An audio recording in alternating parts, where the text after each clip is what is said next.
बिस्मिल्लाहिर्रहमानिर्रहीम अस्सलाम वालेकुम। इस वीडियो में हम CSS 2021 English precis and composition के पेपर में जो इंग्लिश प्रेसी का क्वेश्चन आया था उसको सॉल्व करेंगे और हम ये भी देखेंगे कि ये क्वेश्चन आया कहाँ से है। Mujibur Rahman has requested us to solve precis of 2021। इससे पहले हम 2021 के ट्रांसलेशन के पैराग्राफ के सोल्यूशन पर भी वीडियो बना चुके हैं और इस वीडियो में हम सॉल्व करने की कोशिश करेंगे प्रेसी के क्वेश्चन को।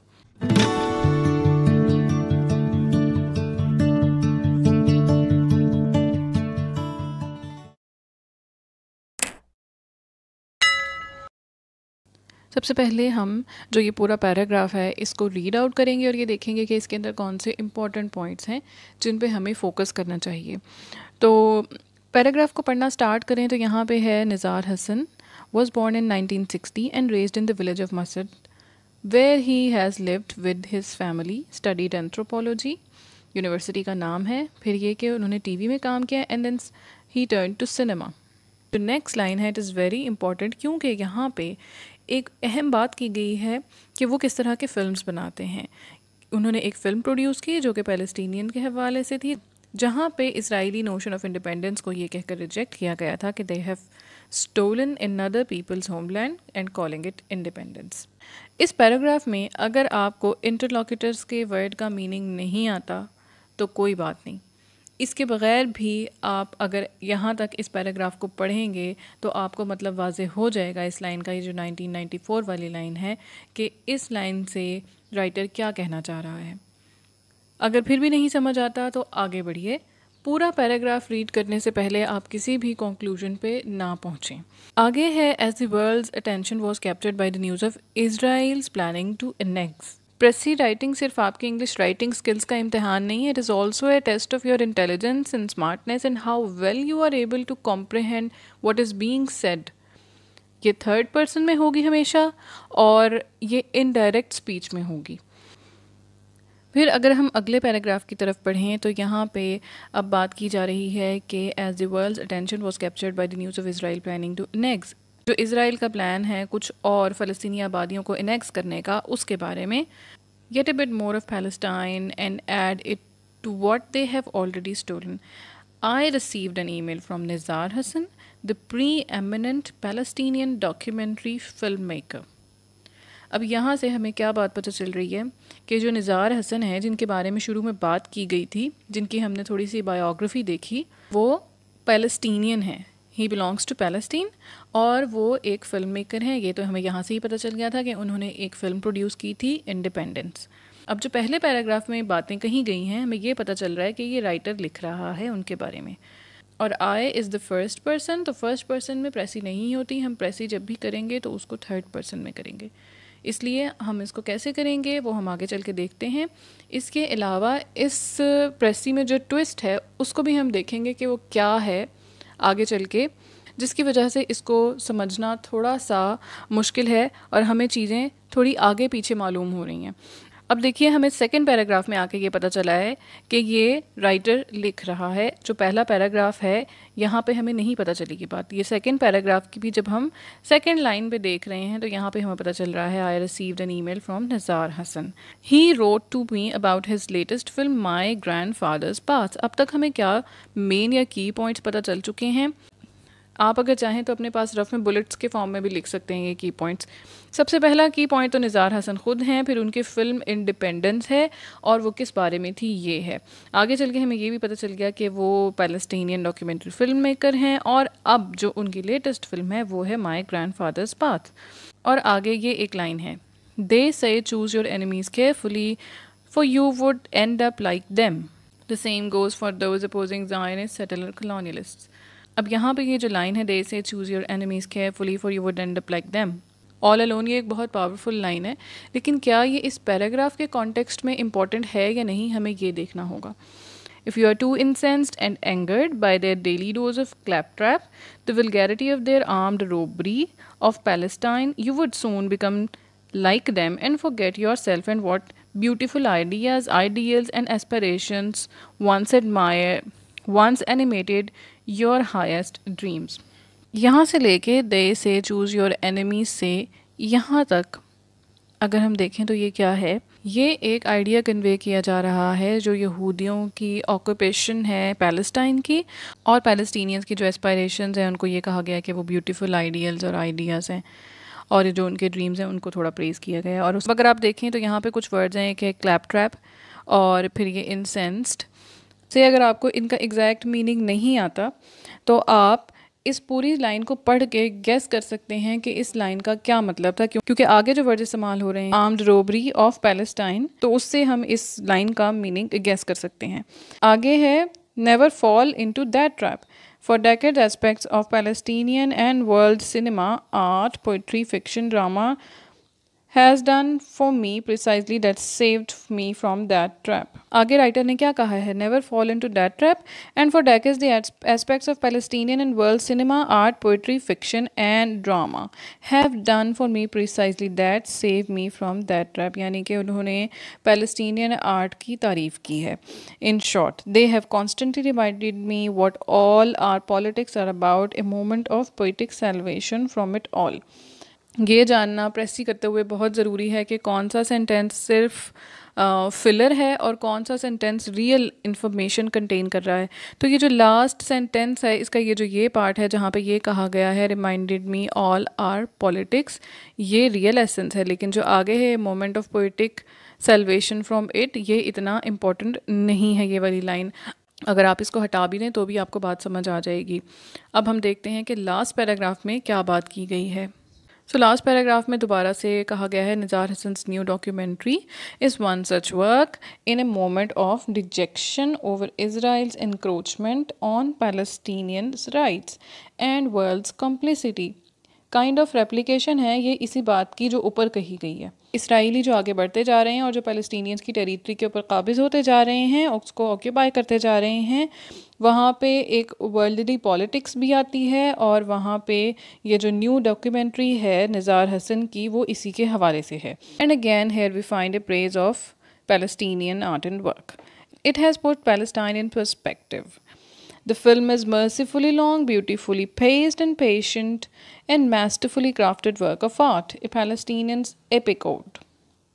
अब आप ये देखिए कि ये जो epic ode का वर्ड है यहाँ पे, ये भी एक फ्लावरी वर्ड है। अगर इस वर्ड का मीनिंग आपको नहीं आ रहा तो भी आपको इससे पहले वाले जितने वर्ड्स हैं, जिसके जितने एडजेक्टिव्स हैं, अब यहाँ पे beautifully paced and patient, masterfully crafted work, तो इससे भी पता चल रहा है कि ये क्या कहना चाह रहा है राइटर यहाँ पे। अगर आप इस एपिक ode के वर्ड को हटा भी दें और उसके बाद देखें मीनिंग तो भी आपको समझ में आ जाएगा, क्योंकि इससे पहले भी हम ये बात देख चुके हैं जहाँ पे ये लिखा हुआ था कि ए पैलेस्टीनियन डॉक्यूमेंट्री मेकर या पैलेस्टीनियन फिल्म मेकर। तो इसका मतलब यहाँ पे भी हमें समझ आ जाता है पूरी लाइन का। If you don't know the meaning of this word it doesn't matter at all, you can still understand the meaning what is being conveyed in the whole sentence. Last में क्या कहा गया है कि a shorter version of My Grandfather's Path has been broadcasted on Al Jazeera Arabic in 3 parts, but it must be seen in its entirety in one go। यहाँ पे जो main बात है वो ये है कि इस पूरी फिल्म को देखना ज़रूरी है, तो इसको पूरी तरह से इंजॉय करने के लिए। It is a pilgrimage that must not be interrupted. So this was the whole paragraph. अब हम देखेंगे कि हमने इसकी प्रस्तुति किस तरह से लिखनी है। तो पहली लाइन में से हमें क्या चीज़ इंपॉर्टेंट लग रही है, हम निज़ार हसन की थोड़ी सी इन्फॉर्मेशन ले लेंगे और उसके बाद जो नेक्स्ट लाइन है उसमें हम ये देखेंगे कि इसमें जो इम्पॉर्टेंट बातें थी पूरे पैराग्राफ में, जो हमें मेन आइडिया समझ आ रहा है वो ये है कि यहाँ पे पैलेस्टीनियंस के राइट्स की बात हो रही है और जो पैलेस्टीनियन फिल्म मेकर हैं उन्होंने जो एक फ़िल्म बनाई है उसके थ्रू बात कन्वे करने की कोशिश की जा रही है। तो यही आइडिया हमारे पहले सेंटेंस में, जो हम ये कह सकते हैं कि एक टॉपिक सेंटेंस होता है तो हमारे पहले सेंटेंस से वो सारी बात कन्वे होनी चाहिए। It should be a comprehensive sentence conveying the central idea of the whole paragraph. तो इसको हम क्या कर सकते हैं, आप ये भी कर सकते हैं कि पहले जो ये वाला है सेंटेंस इसको शॉर्ट कर लें और इसको भी एंड देन उन दोनों को मर्ज कर लें। अब यहाँ पे हम देखते हैं कि इसको कैसे लिख सकते हैं। फिल्म प्रोड्यूसर या आप फिल्म मेकर भी लिख सकते हैं, Nizar Hassan was born in Masad. His film Independence denounces the absurd notion of Israeli independence by calling it an act of land grabbing। आपने अपने वर्ड्स में लिखना होता है। बट येस, आप क्या ट्रिक कर सकते हैं कि यहाँ पे जैसे कि एब्सर्डिटी का वर्ड था, इसको हमने एज इट इज़ नहीं लिखा, बल्कि हमने क्या कर दिया, इसको हमने कर दिया absurd notion. So avoided the use of that word as it is, लेकिन हमने उसको थोड़ा सा मॉडिफाई कर लिया और उसको इस्तेमाल कर लिया। अगर आपको कोई और वर्ड नहीं समझ में आ रहा, अगर आप चाहें तो ये एब्सर्ड का वर्ड हटा भी सकते हैं। इसके बगैर भी सिर्फ नोशन ऑफ इज़राइली इंडिपेंडेंस से भी बात कन्वे हो रही है। तो ये पहला सेंटेंस जब कोई पढ़ेगा, film producer Nizar Hassan was born in Masar, his film Independence denounced the absurd notion of Israeli independence by calling it an act of land grabbing। तो इन दोनों सेंटेंसेस में जो बात कही गई थी निज़ार हसन के बारे में और उसके बाद उनके फ़िल्म के बारे में, वो कन्वे हो रही है। और निसार हसन फिल्म मेकर हैं, ये हमें जो हमने अभी पैराग्राफ पढ़ा था प्रेसी के सेकंड पैराग्राफ में, हमें ये बात क्लियरली पता चल गई थी कि वो फिल्म मेकर हैं, प्रोड्यूसर हैं। तो हम इस फिल्म प्रोड्यूसर या फिल्म मेकर के वर्ड को पहले ही ले आए हैं ताकि जो भी पैराग्राफ पढ़ना शुरू करे उसको इमीडिएटली पता चल जाए कि असल बात क्या है। अब हम आगे बढ़ते हैं। यहाँ पे क्या बात है, as the world's attention was captured by the news of Israel planning to annex. यहाँ पे इज़राइली इनेक्सेशन की बात है और उसके बाद दोबारा से निज़ार हसन की बात की जा रही है कि वो pre eminent Palestinian documentary maker हैं। और उसके बाद जो यहाँ पे बात है वो है माय ग्रैंडफादर्स पाथ की। तो यहाँ पे हम उन निज़ार हसन के बारे में जो कि वो फिल्म मेकर हैं उसकी बात शुरू में कर चुके हैं, और अब हम देखेंगे कि यहाँ पे हमने फोकस करना है माय ग्रैंडफादर्स पाथ, जो कि उनका नया काम है, उस पर वो हम कैसे करेंगे। सो as soon as the news of Israeli annexation started surfacing, the writer received an email from the filmmaker Nizar Hassan with the link of his latest pro-Palestinian production named My Grandfather's Path। अब यहाँ पे हम देखें कि ये जो pro Palestinian का word है, ये एक वन वर्ड सब्स्टिट्यूट है जो बहुत सारा मीनिंग कन्वे कर रहा है कि जो डॉक्यूमेंट्री है, जो फिल्म है, it is about the rights of Palestinians and it is against Israelis. अब आगे इस पूरे पैराग्राफ के अंदर मेन बात जो हम कन्वे करना चाह रहे हैं वो क्या है, उसके अंदर ये है कि जो राइटर है उसने मूवी का लिंक रिसीव कर लिया है और अब आगे वो पैलेस्टीनियन आर्ट की तारीफ़ कर रहा है। तो उसको हम कैसे सम अप करेंगे। The writer praises all forms of Palestinian art as they serve to preserve the essence of Palestinian movement and a savior from the trap of politics and incessant Israeli behavior। अब आगे क्या है कि writer ने praise किया है जो my grandfathers path है उसको, और ये कहने की कोशिश की है कि इसको ज़रूर देखना चाहिए। तो इसको हमने किस तरह से लिखा है, he admires the new work of Nizar Hassan. Precis का पैराग्राफ, उसमें आई इस्तेमाल हुआ था, हमने प्रेसी करनी है थर्ड पर्सन में, इसीलिए हम राइटर सेज या ही सेज, ही एडमायर्स इस तरह से लिख रहे हैं। He admires the new work of Nizar Hassan, saying that it beautifully highlights the standpoint and aspirations of Palestinians against the Zionist activities of encroachment। अब आप ये देखिए कि हमने यहाँ पे जो beautifully highlights है, ये किसकी रिप्लेसमेंट है, ये यहाँ पे जो एक लाइन थी, mercifully long, beautifully paced and patient and masterfully crafted, ये जितने एडजेक्टिव्स थे ये सारे उस मूवी की खूबसूरती को हाईलाइट करने के लिए थे। तो हमने उसको एक वर्ड में सम अप कर दिया है जहाँ पे हमने लिख दिया ब्यूटीफुली हाईलाइट्स, जैसे हमने इससे पहले प्रो पैलेस्टीनियन का वर्ड इस्तेमाल किया था। सो अब आगे हमने कहा कि ब्यूटीफुली क्या हाईलाइट करी है, stand point and aspirations of Palestinians. तो एस्पायरेशंस का वर्ड हमने ओरिजिनल पैराग्राफ से ही लिया है, वो उसमें कहीं और किसी और तरह से इस्तेमाल हुआ था, यहाँ पे हमने उसको इस तरह से इस्तेमाल कर लिया है। फिर ज़ायनिस्ट सेटलर कॉलोनीज़ का वर्ड था, तो यहाँ पे हमने किस तरह से कर दिया है, ज़ायनिस्ट एक्टिविटीज़ ऑफ, और आगे ये एनक्रोचमेंट, हमने नहीं लिखा इज़राइल्स एनक्रोचमेंट ऑफ पैलेस्टीनियंस राइट्स, हमने क्या लिख दिया, it beautifully highlights the stand point and aspirations of Palestinians against the Zionist activities of encroachment. So we are not exactly copying the words or sentences from the Pressy, but we are just borrowing the words, some of the words, not all, some of the words, and incorporating them into our sentences in our own style, और फिर जिससे meaning भी वही convey हो रहा है जो प्रेसी में होना चाहिए। The documentary he suggest will have a true impact if viewed without an interruption.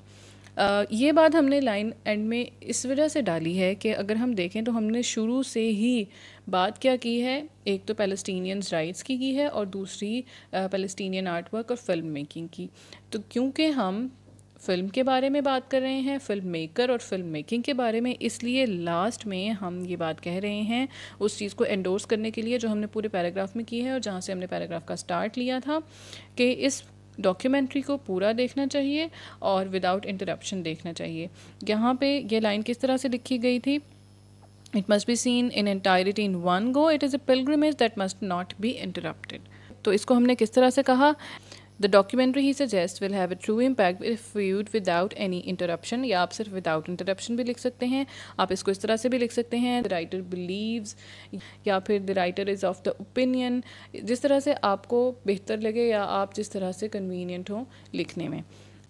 अब अगर ये पूरा पैराग्राफ देखा जाए तो इसमें स्टेप बाय स्टेप चीज़ों का पता चलता जा रहा है। जैसे सबसे पहले निज़ार हसन के बारे में बात हो गई, फिर उसके बाद उनके फ़िल्म के बारे में, किस तरह की वो फ़िल्म है, और फिर उसके बाद उनकी जो अब जिस न्यू वर्क के ऊपर हम ये बात कर रहे हैं इस प्रेसी में प्राइमरीली उसके बारे में, और यहाँ पे हमने उसको मेंशन किया है हिज लेटेस्ट वर्क। और उसके बाद फिर राइटर ने कुछ फ़लस्तीनियन आर्ट के बारे में बात की है, और फिर दोबारा से निज़ार हसन की ये मूवी जो लेटेस्ट वर्क है, जो न्यू वर्क है, वो किसके बारे में है। एंड में हमने कह दिया कि इसको विदाउट इंटरप्शन देखना चाहिए। तो ओवरऑल ये पूरा जो पैराग्राफ है ये स्टेप बाय स्टेप मीनिंग को कन्वे कर रहा है, और एक कंक्लूसिव लाइन भी है इसके अंदर, एक इंट्रोडक्टरी लाइन जिसके अंदर सेंट्रल आइडिया भी कन्वे हो रहा है, जहाँ पे हमने ये कहा कि it denounces the absurd notion of Israeli independence by calling it an act of land grabbing। तो अब हम देखते हैं इसका टाइटल क्या हो सकता है। ये टाइटल दो इस वजह से हैं आपको समझाने के लिए कि आप किसी भी तरह का बना सकते हैं। जब आपने एग्ज़ाम में प्रेसी लिखनी है तो एक ही टाइटल लिखना है। तो एक इसका टाइटल ऐसे हम लिख सकते हैं, Israeli occupation of Palestinian territory या फिर Palestinian land a film makers perspective, और दूसरा इसका टाइटल हो सकता है a film makers perspective of Israeli occupation. इन दोनों टाइटल सही हैं, दोनों सिर्फ इस वजह से हैं एग्जाम्पल देने के लिए कि किस किस तरीके से क्या क्या वेरिएशन की जा सकती है जब आप टाइटल लिख रहे हों प्रेसी का। अब हम देखते हैं कि ये लिया कहाँ से गया है। This paragraph has been taken from the quite undoing of Zionist noise, ये अल जज़ीरा का ओपिनियन आर्टिकल है। अब यहाँ पे बात ये है, जो असल बात ये है कि जब प्रेसी का पेपर में दिया गया है, या एग्जामिनर ने इसमें एक ट्विस्ट डाला है कि उसने चीज़ों को आगे पीछे करके दिया है। इसी वजह से जब हम प्रेसी पढ़ते हैं और उस पैराग्राफ को, सवाल को समझने की कोशिश करते हैं, तो हमें चीज़ें आगे पीछे होती हैं और कनेक्ट करने में थोड़ा सा मुश्किल होती है। वो इसी वजह से है कि असल में जो ये आर्टिकल लिखा गया है उसमें चीज़ें ऐसे नहीं हैं। उसमें सबसे पहले माय ग्रैंडफादर्स बात के बारे में बात की गई है, और जो इजरायली एनेक्सेशन है उसके बारे में शुरू में ही मेंशन कर दिया गया है। फिर उसके बाद सेकंड पैराग्राफ ये है, they say choose your enemies carefully, और फिर जो थर्ड पैराग्राफ है वहाँ पे जाके जो निज़ार हसन की न्यू डॉक्यूमेंट्री है और उसमें इजराइल्स एनक्रोचमेंट है उसके बारे में बात की गई है, और लास्ट में जो है फिर उन्होंने निज़ार हसन के बारे में बताया है कि वो किस तरह के हैं, वो कहाँ पैदा हुए, और उनके बारे में सारी डिटेल। तो यही वजह है कि एग्ज़ाम में जिस तरीके से ये पैराग्राफ दिया गया है वहाँ पे चीज़ों को ऊपर नीचे करके दिया, इसी वजह से हमें वहाँ पे चीज़ों को अंडरस्टैंड करने में या इंटरलिंक करने में थोड़ी सी मुश्किल होती है, और यही इम्तिहान है। तो जब हम प्रेसी लिखेंगे तो हम इसी तरीके से लिखेंगे जिससे प्रेसी पढ़ने वाला आसानी से पूरी बात को समझ सके, one by one, step by step करके, पहले कौन सी बात आनी है, उसके बाद कौन सी आनी है, ताकि एक बड़ा पैराग्राफ जो हमें मुश्किल से समझ आया है जब हम उसकी प्रेसी करें तो प्रेसी पढ़ने वाले को वो एक पैराग्राफ पढ़ के सारी बात समझ आ जाए, क्रक्स पता चल जाए, चीज़ें राइट ऑर्डर में भी हों और इंटरलिंक्ड भी हों। तो ये था solution CSS 2021 English precis and composition के पेपर में जो सवाल पूछा गया है उसका। We hope this have been helpful for you. Please like, share, comment and subscribe. और अगर आपका कोई सवाल है या अगर आपको वीडियो अच्छी लगी है please write down in the comment section below. Thank you for watching.